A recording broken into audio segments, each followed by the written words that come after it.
episode 3 of Captain's Log, a video podcast centered around Star Trek Online, Star Trek and video games in general. My name is Chris, also known as Rachel Garrett, from stowiki.org and starbaseutc.com. This week we'll have quite a different episode than last week and the week before. Actually, I recorded this episode 2 times already today. The first take was complete rubbish. The second one I thought I could use. I cut it, I produced the whole episode, I created overlays, animation, an elaborate background animation, even some sound effects, but I just watched the rendered result and I couldn't stand myself basically, because that was pure nerd rage. The reason for my raging is that PWE decided to nuke the Star Trek Online forums and from now on forces everyone who wants to log into the Star Trek Online homepage or the Star Trek Online forums to sign up with a PWE account instead of your old Cryptic account. I've recut the show in a way that I think I can live with it, but I still want you to know and keep in mind that this is an emotional nerd rage basically. I didn't want to publish it in its full nerd rage glory, because I'm not here to make a fool out of myself on the internet. My name is Chris, also known as Rachel Garrett, on stowiki.org and no longer on the Star Trek Online forums. And the reason for that is that this week PWE decided, without prior notice to any player, to merge the Cryptic communities for Star Trek Online and Champions with the global PWE communities. Sadly, this has affected Star Trek Online players in many ways, and most of them are negative. So now the Star Trek Online forums run on a completely different forum software. It is no longer possible to use freely chosen avatars for your forum user identity. You cannot post with the same username than you used to have. So what happened is that PWE forces you to create a PWE account when you want to log on to the forums or the Star Trek Online website, which by the way got a new URL, and link that account with your old Cryptic account. But note that this effectively deletes the Cryptic account. You just indicate which characters from your old Cryptic account should be copied over to the PWE account, and after that link you cannot use your old Cryptic account or Cryptic password to log into the game, so you are bound to Perfect World. Players report lots and lots of problems with this transition. People have lost veteran statuses, or are not able to log into the game at all, or have lost their C-point balance, and you cannot use your own handle most of the times. Either because it cannot be entered, because the new usernames must be all lowercase, or it has been chosen and used up by any other user from any other Perfect World game. And most importantly, you just don't have a handle, but you also have a new display name, and this is the name used in the forums. And your new PWE handle and your display name may not be the same. But now to add insult to injury, you should definitely check out the terms of service for the new PWE account. I needed to print it out and make some notes. Frankly, I think these terms of service are outrageous. I do. The only reason why I will accept them eventually is because I have a lifetime subscription and, well, basically don't want to let that go to waste. So I'm compelled to agree to these terms, but a disclaimer, as of now I have not. And if you click at the terms of service from the Star Trek Online launcher, you are redirected to a page that say, well, there are no terms of service as of now. I also have a backup copy of the terms of service that Cryptic put out when I joined the game. And these are pretty standard and straightforward, and nothing like the terms of service you have to agree on when you are signing up with Perfect World Entertainment. And you should definitely take a look at the terms of service before you create a new account. So just an excerpt from the terms of service, and this will take a lot of time, I can tell you. And I'm sorry I have to say this, but I don't live in mainland China, and I don't think that any of this is reasonable or acceptable in any way. 8. Monitoring. You understand and agree that when you communicate with other players within a game or utilize any interactive features available on the website, such as instant messaging, forums or chat rooms, such communications and postings are transmitted through our servers, and we may but are not obligated to monitor all such communications and postings, including those that are designated as private. You acknowledge that you have no expectation of privacy with respect to any such communications or postings, and you expressively consent to such monitoring. Well, no, I don't. We have privacy issues all over the web. We don't need people adding to that problem right now. We don't need companies to add to that. I am molesting another player with private messages. He has any means to report me because he has copies of these private messages, and I see no other reason why this traffic should be monitored. And now this is really funny. Paragraph 13. I had a really hard laugh about that one.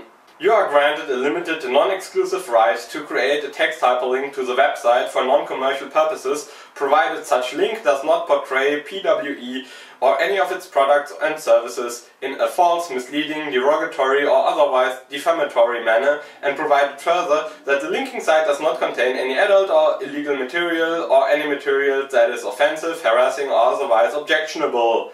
This limited right may be revoked at any time. I wouldn't say that you have a right to grant a right or deny a right to link to your website in whatever context. A targeted site may not decide who links to that site or pieces of it. This is so crazy. This is so crazy. How can a 21st century net citizen write stuff like that?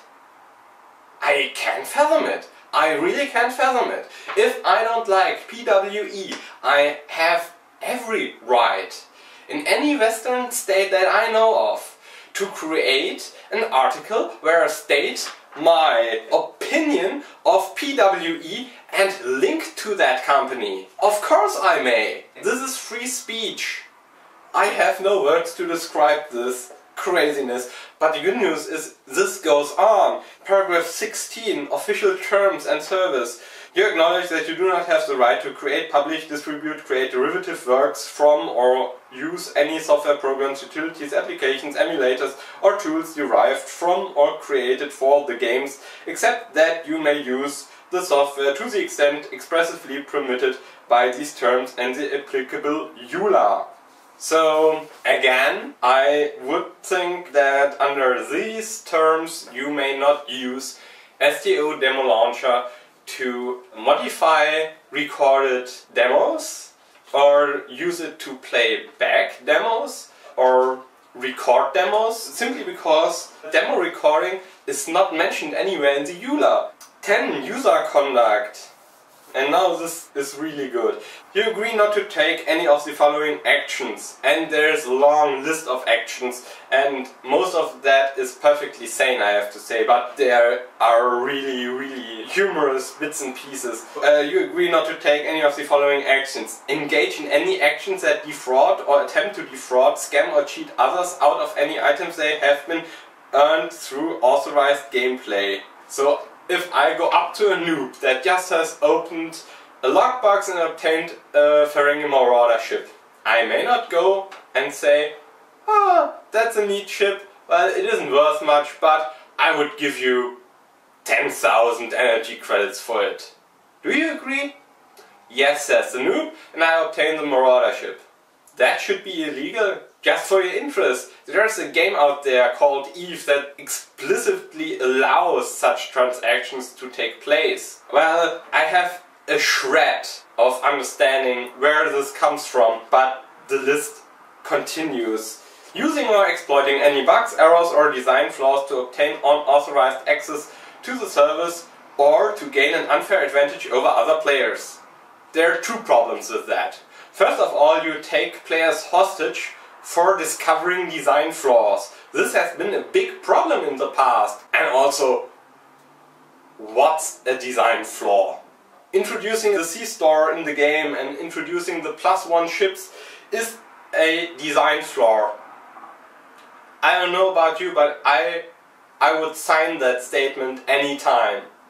Introducing +1 ships to the C-Store was a design flaw, and I think it's unquestionably an unfair advantage that you gain by buying these ships from the C-Store over other players. So this states you may not buy +1 ships from the C-Store. Maybe we should eliminate +1 ships from the C-Store to comply with the terms of service. How about that, Cryptic? The list continues. Take any action that disrupts the service or that negatively affects or may prohibit other users from enjoying the website, the games, or any other aspect of the service. Well, you could say that by recording this video and ranting about PWE, a PWE fanboy could take offense by my statement and say, well, that negatively affects me and prohibits me from enjoying the website, the games, or any other aspects of the service.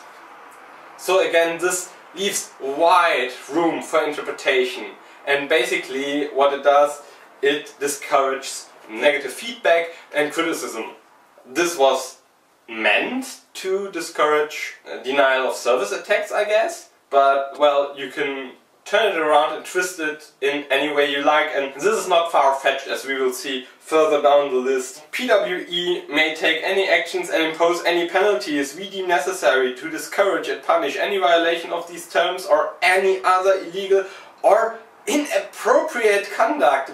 What the heck is inappropriate conduct?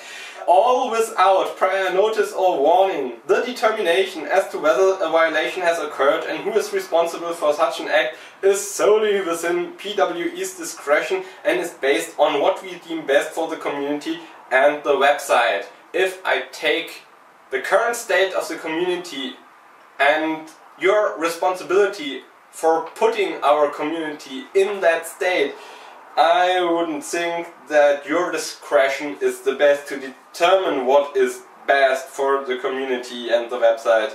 It goes further. By using the website, you agree you will be bound to PWE's determination as to whether a violation has occurred and any penalty we choose to implement. Disclaimer, I'm not using your website currently. 19. Disciplinary action account termination. PWE may suspend, terminate, modify, block access to or delete the service or any account at any time with or without reason, with or without notice. First of all, this paragraph is written in all caps.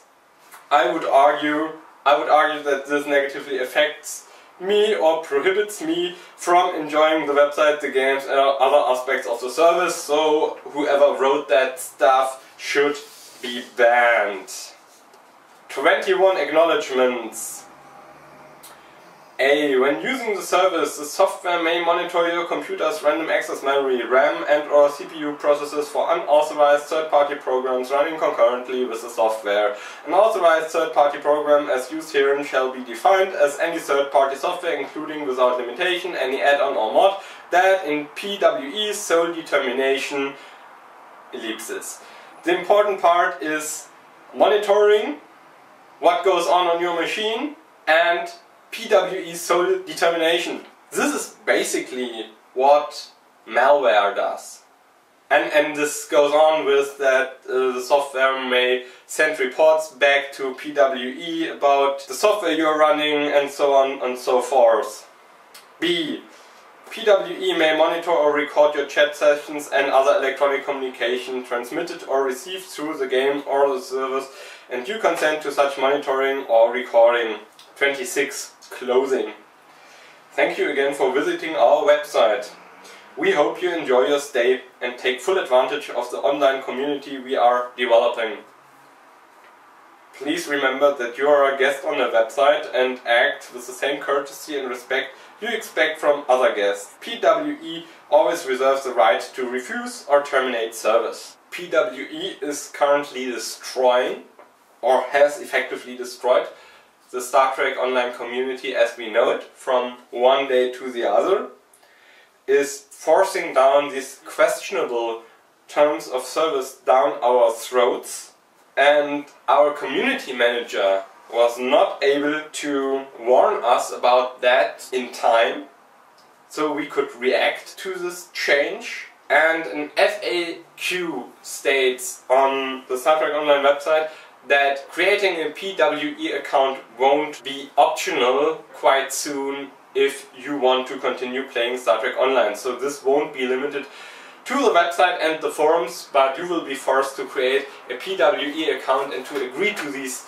terms if you want to continue playing the game you have paid for and are paying for probably every month. When I read about all the problems that other players are experiencing, I'm not very keen on creating a PWE account to replace my Cryptic account. By the way, if you do it now, they are throwing you a bone.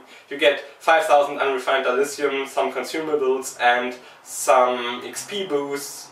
So basically nothing you couldn't farm within an hour of regular gameplay, but just so you know, if you do it now, you get a little extra bonus, but nothing that would justify these terms of service. I don't like where we are heading.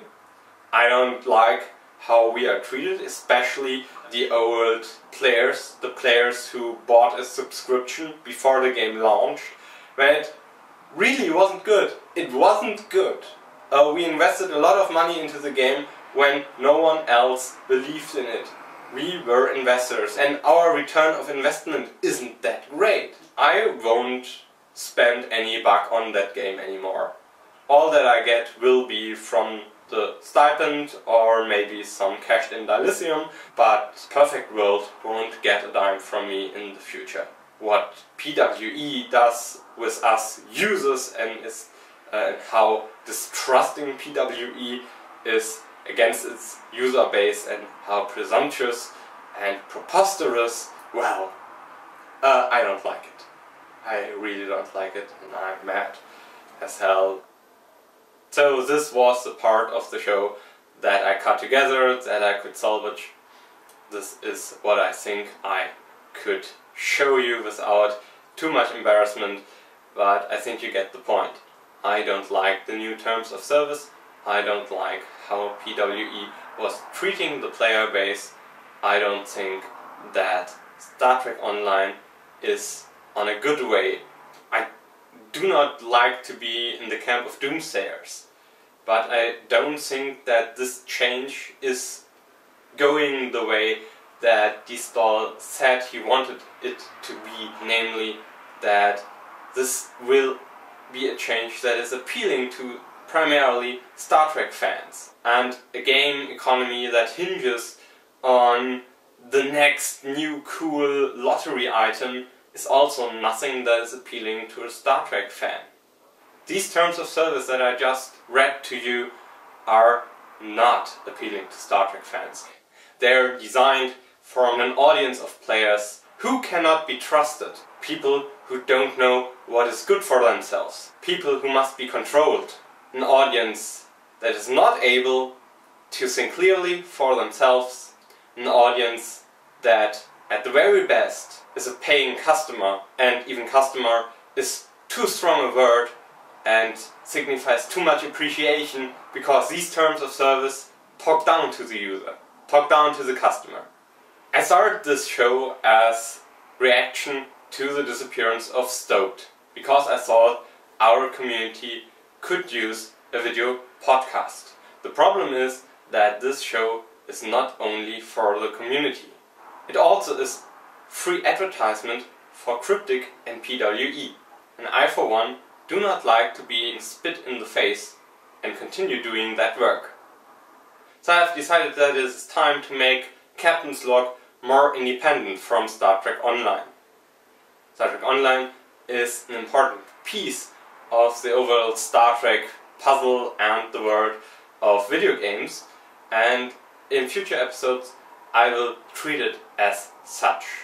Nothing more, nothing less.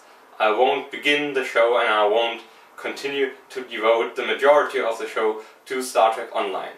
So, wrapping up the show, I apologize that this show was probably not the thing that you wanted to see when you tuned in. This was quite unexpected. I apologize if you were affected by all that negativity that I slammed in your face. So with that, I want to thank you for watching, and I hope to see you soon. Bye bye!